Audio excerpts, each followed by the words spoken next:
their entire schedule of their life changes because there's a competition coming up ahead. So everything that they do in the months preceding to that is changed. And they have no ill feelings in their hearts towards it. They do it happily. They're happily willing to go through those changes because they know that for them to be able to perform at the best levels, they have to undergo those changes. So the month of Rajab is one of those months that is preceding Ramadan.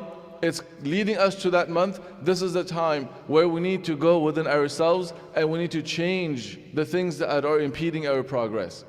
We need to look within ourselves and pick out the weeds in our hearts that is not allowing us to grow clearly with Allah subhanahu wa ta'ala. What are those blockages that is not allowing the nur and the light of Allah to penetrate within our hearts? Watch the full video on our channel, Al Huda Mosque.